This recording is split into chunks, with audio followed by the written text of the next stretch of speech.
안녕하세요. 근본 루마니아 브라쇼브 응급병원 건립이 원활히 이루어지기를 소망합니다. 이번 시간에는 한국의 병원 전 응급의료 체계, 소방청의 역할에 대해서 알아보겠습니다. 저는 서울대학교 병원에서 전임의 진료교수를 역임했고 국립중앙의료원의 응급의료센터에서 응급의료 사업팀장을 역임했습니다. 현재는 소방청 119 구급과에서 구급 품질관리팀장을 맡고 있으며 메디컬 디렉터 역할을 수행하고 있습니다. 오늘 살펴볼 내용은 첫 번째로 소방청에 대한 소개, 소방청 119 구급과가 어떻게 이제까지 진행이 되어 왔는지, 그리고 소방청 119 구급과의 운영체계, 그리고 저희 소방청의 인력과 장비는 어떻게 되는지 살펴보도록 하겠고요. 그리고 간단한 저희 소방청 구급과의 통계, 그리고 품질관리체계, 마지막으로는 소방청의 비전에 대해서 살펴보는 시간을 갖도록 하겠습니다. 다 아시다시피 한국은 북동아시아의 중국과 일본 사이에 자리 잡혀 있고 남한의 면적은 한 10만 제곱킬로미터가 되고 있습니다. 21년 현재 5,100만 명의 인구가 살고 있고 한 개의 특별시와 그리고 두 개의 특별자치시로 그리고 총 17개의 시도 262개의 시군구로 구성되어 있고 노란색으로 보이는 서울, 경기, 인천 부근에 인구의 절반 정도가 살고 있는 밀집 지역이 존재하고 있습니다. 소방청의 역사에 대해서 살펴보면 맨 처음 1979년 서울특별시에서 대한의학협회의 주관으로 야간 구급환자 신고센터를 운영해서 구급차를 운영해왔고 80년 대전을 중심으로 81년 부산, 82년 구급 업무가 소방본부로 이관되면서 소방법에서 구급 업무가 소방의 기본 업무로 법제화된 것은 83년입니다. 92년 구급대 편성 및 운영에 대한 규정으로 제도적 기반을 마련했고 그리고 2004년에 소방방재청으로 처음 개청을 하였습니다. 2011년에는 소방기본법에서 분리되어서 119 구조 구급에 관한 법률로 제정 및 공포되어서 구급에 대한 역할이 법률적인 근거를 마련하게 되었고 2012년에는 현장처치 표준지침이 마련됨으로써 구급 업무가 일관적으로 이루어질 수 있도록 그리고 품질관리의 체계를 마련하는 기틀이 됐다고 할 수 있습니다. 2014년에는 잠시 국민안전처로 포함이 되었다가 2018년에 다시 소방청으로 개청을 하게 되었습니다.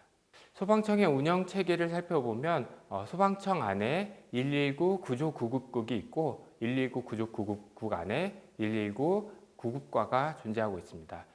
이 외에도 소방청 119 상황실 그리고 119 상황실 이내에 구급상황관리센터가 있습니다. 그리고 각각의 18개의 시도에서는 시도의 소방본부가 있고 그리고 그 시도별 소방본부에서 각각 시도별 구급정책을 수립하고 시행하는 역할들을 시행하고 있고 224개의 시군구에서는 각각의 소방서를 가지고 있어서 소방서는 각각의 구급정책을 시행하는 역할 그리고 그 외에도 소방학교가 구급 관련 교육을 실시하고 있습니다. 소방청의 인력 구조를 살펴보시면 총 12,700명의 구급대원들이 현장에서 근무를 하고 있고요. 이 가운데에서 1급 응급구조사, 미국의 EMT 인터미디에이트 레벨의 수준의 1급 응급구조사가 5,300여 명, 그리고 간호사가 2,800여 명이 전문 자격자로 구급활동에 임하고 있습니다. 저희 소방청의 119 구급대원은 미국의 EMT 인터미디에이트 레벨의 구급활동을 하고 있고 3년간의 전문 대학을 나온 이후에 국가에 공인된 보건복지부의 시험을 거쳐서 자격을 취득하게 되고요. 그리고 2년간의 임상수련을 마친 후에 구급대원으로 채용되게 됩니다. 구급대원의 업무 범위는 응급의료에 관한 법률에 제정되어 있어서 심폐소생술 도중에 기도관리, 기관삽관과 전문기도 유지술을 포함한 기도관리를 하도록 되어 있고 정맥로 확보와 인공호흡기 활용, 그리고 글루코스나 아니면 나이트로글리세린, 그리고 정맥주사 같은 약물을 투여할 수 있으며 그리고 산소 투여, 그리고 그 이물질 제거 등의 스코프 오브 프랙티스를 업무 범위를 가지고 있습니다. 구급대원으로 채용된 이후에 구급대원들은 교육 과정을 거치게 되는데요. EMT 인터미디에이트의 기본적인 구급대원이 된 이후에는 4주간의 어드밴스드 EMT 과정을 거치고 그리고 추가적으로 전문 술기를 전문으로 하는 1주간의 어드밴스드 EMT 레벨 2 교육과정 그리고 1주간의 어드밴스드 EMT 레벨 3의 교육과정을 마치게 되면 구급 지도관으로 역할을 하게 됩니다. 구급 지도관은 다른 구급대원들을 가르치고 그리고 현장 활동도 동시에 수행하는 역할들을 하고 있고요. 구급 지도관 가운데서 일부에게는 해외로 나가서 선진적인 응급의료 체계를 배울 수 있는 기회가 주어지게 됩니다.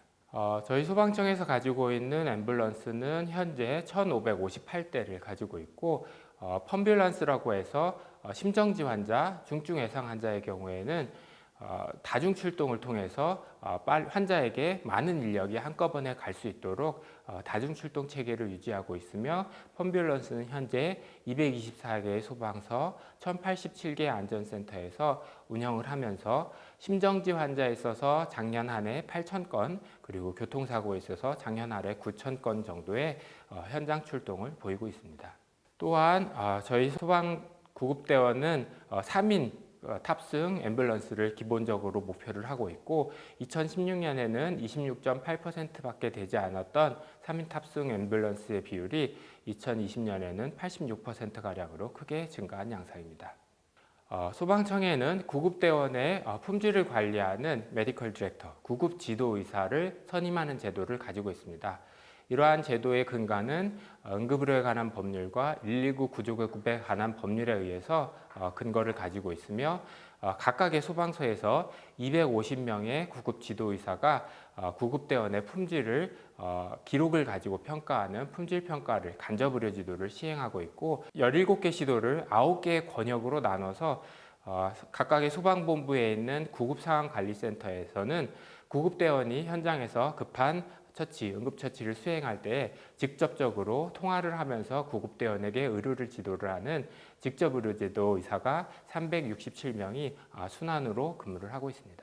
다음으로 2020년 한 해 소방청 119 구급과의 간단한 통계들을 살펴보시겠습니다. 119 구급대를 통해서 이송된 환자의 수는 매년 증가하고 있습니다. 2019년에는 186만 명을 이송하였고 2020년에는 코로나의 영향으로 생각되는데 이보다 적은 162만 명을 이송한 활동을 보이고 있습니다. 또한 이 가운데에서 중증 응급 환자에 대해서 이송한 실적들을 살펴보면 심정지 환자에서는 1년에 3만 건가량의 구급 출동을 보이고 있고 심장 질환이 의심되는 어큐트 코로나리 신드롬의 경우에는 1년에 12만 건, 그리고 뇌졸중의 경우에는 1년에 10만 건, 중증 외상은 1년에 14,000에서 15,000건의 구급 활동을 실적을 보이고 있습니다. 구급상황관리센터에서는 많은 일들을 구급대를 지원하는 역할들을 하는데요. 1년에 콜 볼륨을 살펴보면 130만 건의 콜 볼륨을 가지고 있고 이 가운데에서 일반인에게 의료 상담하는 역할도 하고 있는데 일반인 의료 상담은 58만 건 정도를 시행하고 있고 구급대가 수행하는 응급처치에 대한 응급처치 지도를 37만 건 가량 사용하고 있습니다. 기존에는 보건복지부 소속에 있는 보건소에 있는 구급차를 활용해서 감염병에 의심되는 환자를 이송해 왔습니다. 하지만 이러한 수요가 급증함에 따라서 2020년서부터는 소방청에서 코비드가 의심되거나 혹은 확진된 환자를 이송해 오기 시작했습니다. 다음 보시는 도표는 2020년 월간 코비드 확진 의심 환자의 이송 실적입니다. 1, 2월가량에는 12,000건으로 적었던 환자 수가 3월 대구에서 코비드가 아웃브레이크가 일어나면서 한 3만 건에 이송을 해왔고요. 그리고 8월과 12월에서 코비드 확진자가 증가함에 따라서 이송 실적도 함께 증가하는 양상을 보이고 있습니다. 추가적으로 소방청에서는 일반인이 심폐소생술을 적극적으로 현장에서 수행하는 것을 목표함에 따라서 심폐소생술 교육을 시행하고 있습니다.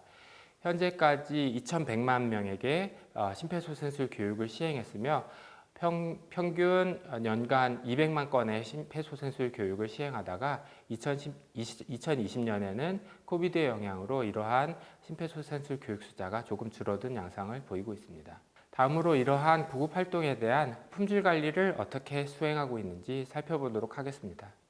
급성 심장 정지의 병원 전 단계의 중요성은 점차 강조되고 있습니다. 그리고 병원 전 단계의 응급의료 체계를 얼마나 우수한가를 평가하는 척도로는 해당 국가의 심정지 환자에 대한 자발순환 회복률, 생존율 등을 평가를 하고 있습니다. 우리 소방청에서도 급성 심장정지를 중점으로 소방청의 품질 관리를 시행하고 있습니다. 글로벌 리서치테이션 얼라이언스에서는 해당 국가의 심폐소생 생존율을 향상시키기 위해서 꼭 필요한 10가지의 프로그램을 제시하고 있습니다.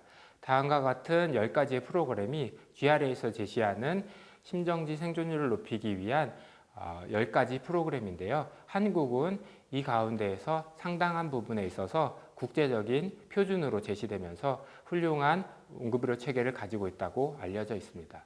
먼저 첫 번째, 급성 심장정지의 레지스트리 데이터 취합 체계를 살펴보시면 첫 번째 장으로 심정지 레지스트리의 구축 같은 데이터 수집에 있어서 가장 우수한 응급의료 체계 하나로 서울, 결국 한국을 제시하고 있고, 도표를 살펴보시면 한국은 10년간 생존율이 2배가량 증가한 것을 살펴볼 수 있습니다. 또한 이러한 한국은 고소득, 하이 인컴 컨트리의 모범이 되는 그러한 국가로 제시되고 있습니다.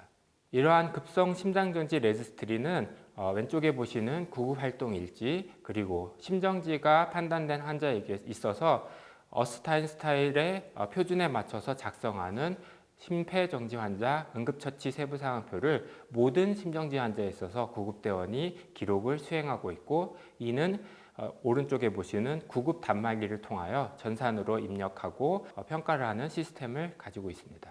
이렇게 구급대원이 작성한 레지스트리를 바탕으로 51개의 심정지 관련 지표를 모니터링하고 관리를 하고 있습니다. 핵심 지표로는 심정지 환자의 병원 전 자발순환 회복률이고, 이 외에도 심정지 환자의 성별이나 연령 등의 2가지 지표, 그리고 심정지가 어디서 발생했는가, 심정지 환자의 유형은 시민성인가 아니면 시민성이 비시민성인가, 그리고 목격자가 심폐소생술을 시행했는지, 제세동을 시행했는지 등을 모니터링하는 지역사회 지표를 12가지를 가지고 있고, 그리고 응급의료 체계의 지표로 심정지 환자의 구급대원이 심폐소생술을 적절히 처치했는지, 전문기도주를 삽입했는지, 혹은 기계식 압박장치를 사용했는지 등에 대한 25개의 지표, 그리고 이송병원을 선정을 적절하게 했는지, 이송병원에 사전 연락을 통해서 심정지 환자가 적절히 치료를 받도록 하였는지 등의 2가지 지표, 그리고 다중출동 체계를 유지하였는가 등에 대한 10가지 운영 지표를 가지고 심정지 환자를 관리를 하고 있습니다. 이 외에도 심정지 환자에서 119로 신고하였을 때 수보자가 심정지 환자를 인지하는 심정지 환자 인지율, 그리고 심정지 환자를 빨리 인지해서 구급대를 빨리 출동시키는 비율, 그리고 목격자에게 심폐소생술을 시행하도록 하는 비율 등을 5가지 지표를, 상황실 지표를 모니터링하고 있고요. 2021년 목표를 살펴보시면 수보 단계에서 심정지 인지 환자율의 비율을 72%로, 그리고 119에 신고한 사람이 신고받은 이후로 출동 지령을 내리기까지 60초 이내에 시행할 비율을 63%, 그리고 전화지도 심폐소생술을 45%의 목표로 품질 관리를 시행하고 있고, 신고한 이후에도 흉부압박이 빨리 이루어질 수 있도록 120초 이내에 흉부압박의 비율을 60%의 목표로 수행을 하고 있습니다. 또한 2번째로 잘 알다시피 한국은 IT 강국이고 영상통화가 가능한 핸드폰의 보급률이 상당히 높습니다.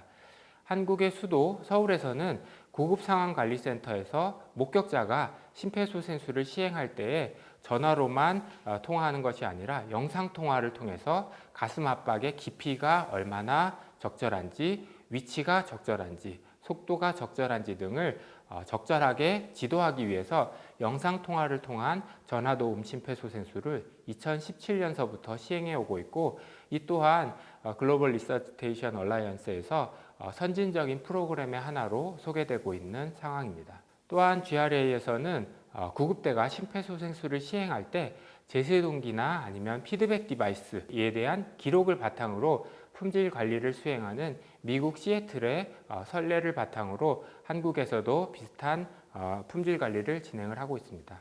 현재 서울에서는 CPR 피드백 디바이스 장비를 사용하여서 서울에 있는 모든 소방서를 대상으로 대체적으로 졸과 필립스에 있는 CPR 피드백 디바이스를 통해서 심폐소생술의 품질 관리를 수행해 오고 있고, 다음과 같은 엑셀 데이터베이스를 구축하여서 지속적인 품질 관리를 수행하고 있습니다.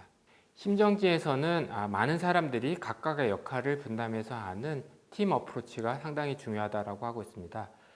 레이싱 팀의 핏크루처럼 각각의 역할들을 잘 코디네이션하는 팀 어프로치가 필요한데, 이러한 역할을 명확하게 하기 위해서 팀 CPR 매뉴얼을 작성하고 그리고 교육하고 평가하는 일도 소방청에서는 진행을 하고 있습니다. 구급대가 시행한 단순한 구급활동 일지의 기록만으로는 실질적으로 구급대가 심폐소생술을 얼마나 적절하게 시행했는지 현장의 상황에서 품질 관리에는 한계가 있다라는 비판에 따라서 심정지 활동의 영상을 통해서 구급대원의 품질 관리를 하는 방안을 현재 소방청에서는 마련 중에 있습니다. 왼쪽에 보시는 사진은 구급대가 촬영한 영상을 통해서 구급지도의사가 구급대원의 심장 압박의 적절성, 제세동 리듬을 적절히 분석했는지, 전문기도의주술, 기관삽관이나 아이겔 등의 전문기도의주술을 적절히 수행했는지, 그리고 전체적인 팀의 리더십이라든지 팀워크라든지를 평가하는 방안을 마련하고 있습니다. 구급품질 관리는 심장정지 이외에도 중증외상, 심혈관, 뇌혈관 같은 시간에 민감한 질환에 대해서 추가적인 중증외상 환자 레지스트리, 심혈관 레지스트리, 뇌혈관 레지스트리를 추가로 작성을 하고 있습니다. 이 가운데에서 급성 심장정지 레지스트리의 경우에는 구급대가 이송한 심장정지 레지스트리를 바탕으로 한국의 CDC, KCDA, 질병관리청에서는 모든 병원에 의무기록 조사원을 보내서 그 환자의 진료 결과가 어떻게 되었는지, 그 환자가 생존하였는지, 그리고 신경학적 예후가 좋게 퇴원했는지를 의무기록 조사를 시행하고 있고, 이는 국가에 매년 관리되는 국가 통계로 자리 잡혀가고 있습니다. 또한 중증외상 환자에 대해서도 마찬가지로 의무기록 조사를 시행하고 있습니다. 이렇게 지역사회 기반의 중증외상 레지스트를 바탕으로 매년 결과 보고회를 개최하고 있고, 이러한 것이 국가 통계로 자리 잡혀 있는 것은 자랑스러운 품질 관리의 일종이라고 생각하시면 될 것 같습니다. 다음 보시는 상황이 왼쪽에는 모든 구급활동에서 작성하는 구급활동 일지, 오른쪽에서는 구급대가 중증 외상 환자로 판단한 환자에게서 어떠한 처치를 수행했는지에 대한 중증 외상 환자 응급처치 세부사항표이고, 저희가 중증 외상 환자를 분류하는 것은 미국에서 일반적으로 사용하는 필드 트리아지 스킴을 똑같이 사용하고 있습니다. 살펴보다시피 소방청과 질병관리청에서는 이렇게 작성된 구급활동 일지를 바탕으로 손상의 여부를 판단해서 중증 외상 환자의 의무기록 조사를 통해 국가의 통계로 자리 잡혀 있는 상황입니다. 이외에도 심혈관, 뇌혈관 환자 응급처치 세부사항표를 작성하도록 하고 있어서 심장 어큐트 코로나리 신드롬이 의심되는 환자에 있어서 CV유도 심전도를 촬영하여서 혈관 조영술을 빨리 받을 수 있도록, 그래서 도어 투 발론 타임, 환자가 도착해서 혈관 조영술을 받는 시간들을 모니터링하는, 이러한 결과들을 모니터링하는 것들도 품질 관리의 중요한 지표라고 판단되고 있고, 뇌졸중이 의심되는 환자를 병원 전에 뇌졸중 척도를 사용하여서 병원에서 빠른 뇌졸중 치료를 받을 수 있도록 도어 투 니들 타임을 줄이려는 품질 관리도 계획하고 진행을 하고 있습니다. 이러한 환자의 진료 결과는 구급대에서는 구급활동 일지만으로는 알 수 없기 때문에 병원에 있는 응급의료기관에서 작성한 환자의 처치에 대한 기록, 환자 진료에 대한 기록과의 연계가 무엇보다 중요하다고 할 수 있습니다. 우리나라에서는 보건복지부 산하의 국립중앙의료원 중앙응급의료센터에서는 National Emergency Department Information System, 네디스라고 하는 국가응급진료정보망을 통해서 모든 응급 환자의 처치나 치료 그리고 진료 결과 등을 모니터링할 수 있는 시스템을 갖추고 있고, 소방청의 시스템과 이러한 보건복지부의 내디 시스템을 연계하는 작업을 현재 진행하고 있습니다. 마지막으로 소방청에서 앞으로 고품질 관리 그리고 고급 서비스를 어떻게 해야 되는가에 대한 EMS 비전에 대해서 살펴보도록 하겠습니다. 다음 그림은 119 구급과의 비전을 도식화한 것으로 여러분들이 한글로 작성되어 있어서 살펴보기는 어려우실 수도 있겠는데 그 예를 다음과 같이 살펴보도록 하겠습니다. 119 안심콜 서비스를 확대하려는 계획을 가지고 있습니다. 119 안심콜 서비스는 노인의 인구가 증가하는 지금 환자가 평소에 가지고 있던 질환이 무엇인지, 먹고 있는 약은 무엇인지, 그리고 다니고 있던 병원은 어느 병원을 다니고 있는지 등에 대한 의료 정보를 사전에 119의 안심콜 홈페이지에 등록함으로써 환자가 119에 신고를 하였을 때 이러한 정보를 바탕으로 환자의 평가, 환자의 처치, 이송병원의 선정에 활용되는 119 안심콜 서비스를 확대하려는 계획을 가지고 있습니다. 향후에는 인공지능을 활용해서 구급 데이터를 수집하고 환자의 진단이나 처치 등에 대한 지원을 가능하게 하는, 그리고 또한 환자가 어디로 이송해야 되는지 이송병원 선정, 그리고 이송병원까지의 최적의 경로를 안내하는, 그리고 환자의 진료 결과까지 데이터가 연계되어서 클라우드의 플랫폼에 저장되는 이러한 AI 베이스의 응급의료 서비스 시스템을 구축하려는 비전을 가지고 있습니다. 이상 한국의 EMS 시스템을 병원전 EMS 시스템을 소방청 중심으로 알아보았습니다. 도움이 되셨기를 바라고요. 경청해 주셔서 감사합니다.